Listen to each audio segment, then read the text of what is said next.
morning to everyone. In the last lecture, we were discussing about mind, body and medicine, unit 4, read 1. In that lecture, we discussed about the mental disease and physical disease, and we also came to know that a physical disease or a mental disease seldom occurs without the existence of others. We discussed that point in that lecture, in the last lecture. And today we are going to discuss more about this unit. આપણે યુનિટમાં એ પણ જોયેલું હતું કે what kind of diseases exist in the world and how does we infected by the disease, mental or physical what. અને એ પણ જોયેલું હતું. We also discussed about the mental disease occurs mainly because of the inner factors and physical diseases occurs due to outer factors like wrong diet and the રોગચાળો ફેલાવવા માટે આપણે exposure of bacteria, exposure of virus એ બધું આપણે જોયેલું હતું. Mental disease માટે ચિંતા અને તણાવ ને એ બધા કારણો જવાબદાર હોય છે. તો આ બધી વાત આપણે ગયા લેક્ચરમાં કરતા હતા અને બે પેરેગ્રાફ આપણે જોયેલા હતા. We were talking about two paragraphs of this unit. Now the third paragraph, open the page number 37. The third paragraph of read 1. Some diseases like acute infection, acute એટલે કે severe, તીવ્ર. Some diseases like acute infection have almost entirely physical causes and can be treated purely on a physical level. કેટલાક રોગો જેવા કે તીવ્ર ચેપ, જેમ કે કોરોના વાયરસનો ચેપ હોય, મલેરિયાનો ચેપ હોય, ટાઇફોઇડ હોય કે એવું કંઈ પણ ચેપ આપણને લાગેલો, ટાઇફોઇડ તો ચેપથી ન થાય, પણ કોઈ પણ ફિઝિકલ ડિસીઝ જેવો કે આ મેલેરિયા છે, કોરોના વાયરસ છે, પછી શરદી ઉધરસ હોય, વાયરલ ઇન્ફેક્શન, વાયરલ તાવ હોય, તો એ બધું જ have almost entirely physical causes. એના કારણો પૂરેપૂરા કેવા હોય છે? શારીરિક હોય છે. અને શરીરના રોગોમાં પાછા બીજા આવે, ખાલી ચેપથી લાગતા એવા નહીં, પણ મેલેરિયા હોય, ટાઇફોઇડ હોય, તો આ ચેપથી નથી થતો, એ તમને ખ્યાલ છે. એ બેક્ટેરિયા દ્વારા ને એવી રીતના થતા હોય છે. તો આવા જે શારીરિક રોગો છે એના કારણો પૂરેપૂરા શારીરિક હોય છે and can be treated purely on a physical level. અને પૂરેપૂરા શારીરિક રીતે જ ફિઝિકલ લેવલ, શારીરિક રૂપમાં જ એની સારવાર કરવામાં આવતી હોય છે.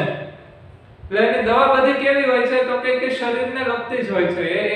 એના જે શરીરમાં ફેલાયેલા હોય છે આ બધા રોગચાળા, બેક્ટેરિયા હોય, વાયરસ હોય, તો એને કંટ્રોલમાં લાવવા માટેની જ દવા હોય છે. એટલે પૂરેપૂરી રીતના ફિઝિકલ લેવલ ઉપર જ એની ટ્રીટમેન્ટ, એની સારવાર થતી હોય. However, most diseases have psychological causes and all lasting diseases have psychological effects.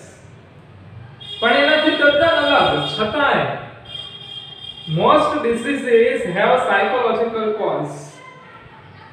મોટા ભાગના રોગો માટે માનસિક કારણો જવાબદાર હોય છે.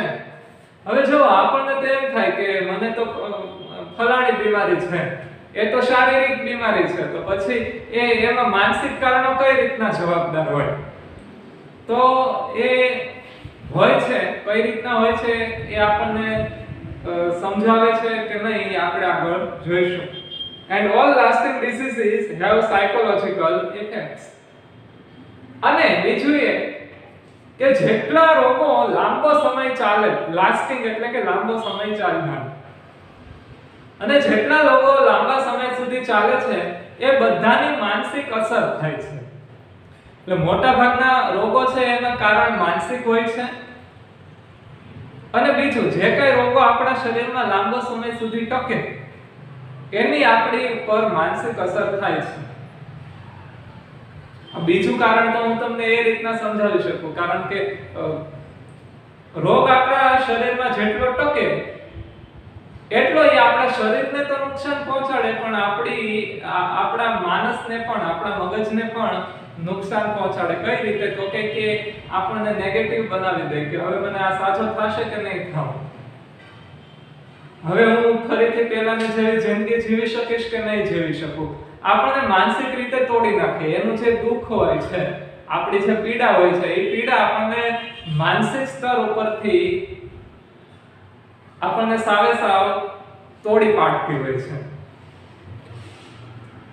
એટલે એની અસરો કેવી હોય છે? માનસિક હોય છે. જે રોગ લાંબો ચાલે એની. A physical disease disturbs the emotions and weakens the senses. હવે શારીરિક રોગ એ disturbs the emotions. આપણી જે લાગણીઓ હોય છે, આપણી ભાવનાઓ હોય છે એમાં ખલેલ પહોંચાડે છે, એને અસર કરે છે. આપણો સ્વભાવ ચીડિયો થઈ જાય. વ્યક્તિનો રોગ થયો હોય તો આપણને કોઈ સાથે બોલવું ન ગમે, કોઈ સાથે લાંબો સમય પસાર કરવો ન ગમે, આપણને હસવું ન આવે, આપણે ગમગીન રહીએ તો એ આપણી રીતના આપણી ઉપર એની ભાવનાત્મક અસર થાય છે એ રોગની. અને આપણે કેવા ડિપ્રેશનમાં આવી જઈએ, સ્ટ્રેસ ફીલ કરીએ, એ બધું આપણી સાથે થવા લાગે. And weakens the senses. અને આપણે જે સેન્સીસ હોય, ઇન્દ્રિયો હોય, એને નબળી પાડે છે રોગ. ક્યાં રોગ? શારીરિક રોગ. which may result into physical troubles. અને એને લીધે આપણને આ સેન્સીસ, આપણી જે ઇન્દ્રિયોને નબળી પાડવાની છે એની અસર હોય છે રોગની, એને લીધે આપણને ફિઝિકલ ટ્રબલ, શારીરિક મુશ્કેલીઓ પડે.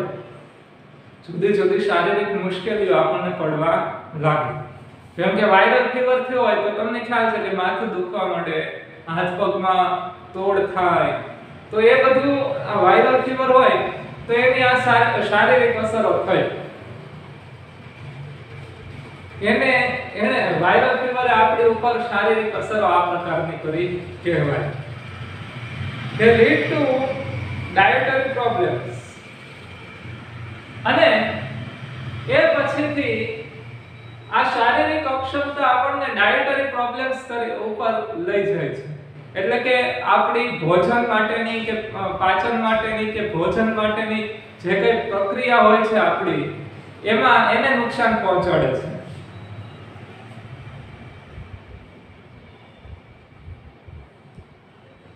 Strain the heart and nerves and weaken the physical body.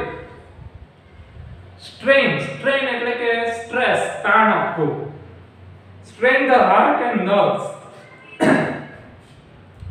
નસોને તથા હૃદયને એ સ્ટ્રેસ કરે છે, તણાવ પહોંચાડે છે. એટલે હૃદયની ઉપર પણ તેની શારીરિક અસર જે કઈ થતી હોય, આપણું હૃદય છે એ પણ શરીરનો ભાગ છે, આપણી જે નસો હોય છે, રક્તવાહિનીઓ, એ પણ શરીરનો જ ભાગ છે, એટલે કે ફિઝિકલ પાર્ટ જ છે. તો એને નુકસાન પહોંચાડવાનું શરૂ કરે, એમાં તાણ ઉત્પન્ન કરે, સ્ટ્રેસ ઉત્પન્ન કરે. And weaken the physical body. અને છેવટે શું કરે છે તો કે આપણા બોડીને શિથિલ બનાવી દે, નબળું બનાવી દે. weaken ક્રિયાપદ છે, weak એ નામ છે, he is weak. વિશેષણ છે, નામ નહીં પણ વિશેષણ છે, અને વિકર્મ એ ક્રિયાપદ છે. en લગાડીને ક્રિયાપદ બનાવી શકાય.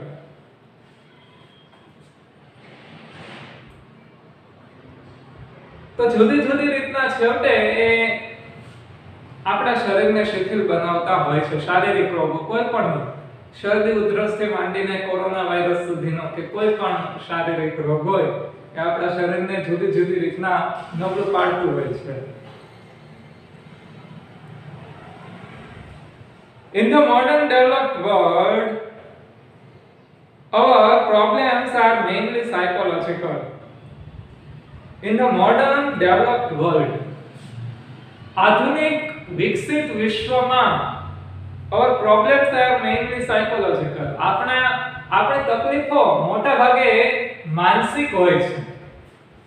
હવે જો શરીરના રોગો તો પહેલાના સમયથી લઈને અત્યાર સુધી ચાલ્યા જ રહે છે. જુદા જુદા રોગો હતા, અસ્તિત્વ ધરાવતા હતા, અને નવા પણ સાથોસાથ જોડાતા ગયા. જેમ કે આજથી 100 વર્ષ પહેલા, 150 વર્ષ પહેલા, 150 વર્ષ તો નહીં ખ્યાલ પણ 100 વર્ષ કે 125 વર્ષ પહેલા તમને ખ્યાલ છે પ્લેગ આવ્યો હતો, જેણે આ કોરોના વાયરસની જેમ જ તે મહામારી ફેલાવેલી હતી. પ્લેગ રોગને લીધે મહામારી ફેલાયેલી હતી. તો અત્યારે જેમ કોરોના વાયરસ આવ્યો છે, તો આ શારીરિક રોગો તો પહેલા અસ્તિત્વ ધરાવતા હતા, અત્યારે છે એમાં જુદા જુદા નવા નવા આવતા પણ જાય છે. બરોબર છે. દર 2 વર્ષે 5 વર્ષે કંઈક નવો રોગ આવ્યો હોય, અને હવે તો એ સમયગાળો બહુ ઘટવા માંડ્યો છે. દર 1 વર્ષે 2 વર્ષે કંઈક ને કંઈક નવા રોગો આવતા છે. તો શારીરિક રોગો તો હતા. our problems are mainly psychological. હવે અત્યારના આધુનિક વિશ્વમાં, વિકસેલા વિશ્વમાં આપણી સમસ્યાઓ મોટા ભાગે કેવી છે? સાયકોલોજીકલ, માનસિક છે. શારીરિક રોગો તો છે જ હાલ, અને એની સાથે આપણે સર્વાઈવ કરવાનું પણ શીખી લીધેલું છે. જ્યાં સુધી આપણને કોઈ ડેડલી ડિસીઝ ન થયો હોય, કોઈ ભયંકર શારીરિક બીમારી ન થઈ હોય, તો ત્યાં સુધી આપણને કોઈ વાંધો આવતો નથી. આપણે સર્વાઈવ કરી લઈએ છીએ દવા લઈને, કે પછી અમુક તો આરામથી પણ સારા થઈ જતા હોય.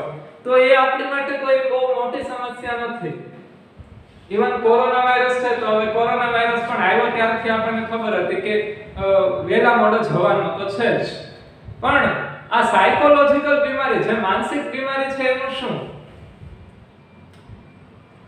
એને મટાડવાની કોઈ ચોક્કસ રીત હોતી નથી. હા, આપણને સાયકોલોજિસ્ટ પાસે જઈએ, સાયકેટ્રિસ્ટ પાસે જઈએ અને દવા આપણને આપે, તો એ તમને ખ્યાલ પણ છે કે દવા છે એની આડઅસર પણ આપણા માનસ ઉપર ઘણી બધી પડતી હોય છે. બરાબર છે. એટલે સાયકોલોજિસ્ટ પાસે કે સાયકેટ્રિસ્ટ પાસે જવામાં પણ પ્રોબ્લેમ. અને આપણે ભારતમાં તો એનું ચલણ જ બહુ ઓછું છે. માણસ સાયકોલોજીકલ ડિસીઝ થી પીડાતો હોય અને છતાંય તે એ સમાજમાં રહેતો હોય, અને લોકો એમ કે હા, હું તો હેલા કરે. ડિપ્રેશન છે એ સાયકોલોજીકલ ઇલનેસ છે, પણ આપણે એનાથી સર્વાઈવ કરીએ છીએ ને, બધા કરે જ છે. ઇવન મોટા ભાગના લોકો અત્યારે ડિપ્રેશનમાં હોય છે, અને આપણે સારવારની જરૂર હોવા છતાંય તે આપણે તો એમ કહીએ કે આવું તો હેલા કરે, અને પછી એને મેળાએ સારું પણ થઈ જાય. એટલે પ્રોબ્લેમ્સ, મુશ્કેલી મોટા ભાગે સાયકોલોજીકલ અત્યારે છે. We have sufficient food, clothing and shelter. આપણી પાસે sufficient એટલે કે પૂરતું, આપણી પાસે પૂરતા પ્રમાણમાં ખોરાક છે, ક્લોથિંગ કપડા છે, અને શેલ્ટર એટલે કે છત છે આપણી ઉપર. ચાલો, આ બેઝિક 3 વસ્તુ તો આપણી પાસે છે જ, which prevent us from getting most physical diseases. અને એને લીધે આપણને મોટા ભાગના શારીરિક રોગોની સામે રક્ષણ મળે છે. આપણને આ 3 વસ્તુ, ખોરાક લઈએ છીએ, આપણી પાસે કપડા છે પહેરવા માટે પૂરતા પ્રમાણમાં, અને ત્રીજું આપણી પાસે રહેઠાણ છે. હવે આ 3 બાબતો, 3 વસ્તુઓ આપણને શારીરિક રોગોથી રક્ષણ આપવા માટે મોટા ભાગે પૂરતી હોય છે. બરાબર છે. હવે અત્યારે જે રીતના ઇમ્યુનિટી બૂસ્ટર માટેના ની બધા ખોટા વાદે ચડી ગયા છે, એવું ન કરે તો પણ ચાલે. સાત્વિક રીતના રહે તો તે ઇમ્યુનિટી વધે છે. એની માટે કોઈ કાઢા પીવાની ને એવી કોઈ જરૂરિયાત હોતી નથી. તો આ ત્રણ છે તો એને લીધે આપણને શારીરિક રોગો સામે રક્ષણ મળે છે. પણ though most of us have no major physical problems, we still suffer from psychological unrest. છતાંય મોટા ભાગના આપણામાંથી મોટા ભાગના લોકોને કોઈ પણ શારીરિક દર્દ ન હોવા છતાં, બરાબર છે, મોટા ભાગની દુનિયામાં કોઈ પણ શારીરિક તકલીફ નથી. બધા આપણે આપણી રીતના રેગ્યુલર કામ કરતા હોઈએ છીએ. તમે ભણો છો, અમે ભણાવીએ છીએ, બીજા બધા પોતપોતાની રીતના પોતાનું કામ કરતા હોય છે. નાના મોટા રોગો હોય તો એ આવીને ચાલ્યા જાય, સારવાર કરીએ એટલે. કેન્સર જેવાની ડેડલી ડિઝીઝ હોય તો એમાંથી મૃત્યુ પણ થાય છે, પણ એ મૃત્યુ આમ ઘણો નાનો હોય છે. એનાથી કઈ રોજે રોજ હજારોની સંખ્યામાં કે કરોડોની સંખ્યામાં માણસો મરતા નથી હોતા. એટલા માટે કીધું છે કે though most of us have no major physical problems, આપણા માટે મોટા ભાગનાને કોઈ પણ મોટી શારીરિક બીમારી હોતી નથી. We still suffer from psychological unrest. પણ છતાં આપણે માનસિક અસ્વસ્થતાથી, અનરેસ્ટ એટલે કે અસ્વસ્થતા, છતાંય આપણે માનસિક અસ્વસ્થતાથી પીડાતા હોઈએ છીએ. હવે આ આપણને ખબર હોતી નથી.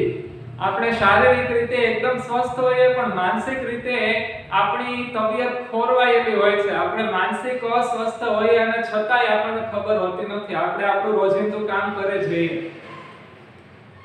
અત્યારે મોટા ભાગના લોકો માનસિક રીતે અસ્વસ્થ હોય છે, પણ એ લોકોને પોતાને જ ખબર હોતી નથી કે એ માનસિક રીતે બીમાર છે.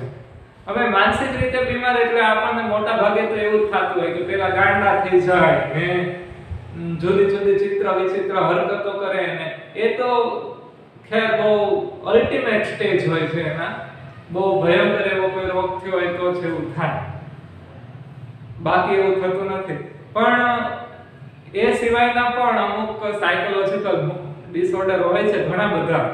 જેમ શારીરિક રોગમાં જુદા જુદા નામ હોય, જુદી જુદી અસરો હોય, એમ માનસિક રોગમાં પણ જુદા જુદા રોગો હોય અને એના જુદા જુદા લક્ષણો હોય. વ્યક્તિના વર્તનમાં એ જુદા જુદા લક્ષણો જોવા મળે આપણને માનસિક રોગોના. We still suffer from psychological unrest.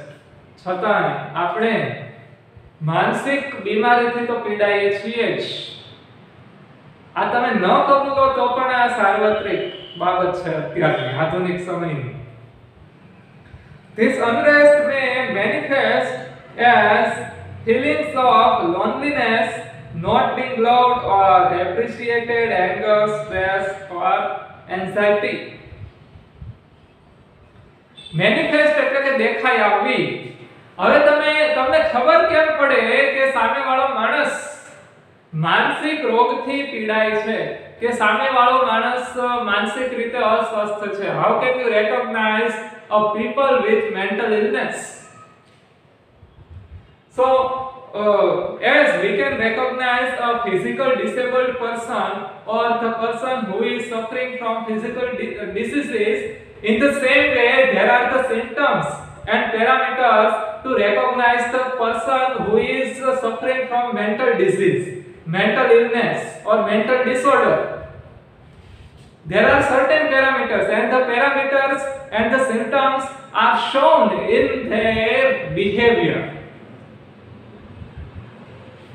હવે માનસિક રોગોને ઓળખવા માટેના, જેમ શારીરિક રોગોને ઓળખવા માટેના જુદા જુદા લક્ષણો હોય. આપણે ક્લિનિકે જઈએ ડોક્ટર પાસે, આપણને કંઈ થયું હોય એટલે, અને ડોક્ટર આપણને પૂછે કે શું થાય છે, અને આપણને જે થતું હોય એ ગણાવવા લાગીએ, બરાબર, કે ફલાણું લક્ષણ, ફલાણું થાય છે, ફલાણું થાય છે, ફલાણું થાય છે.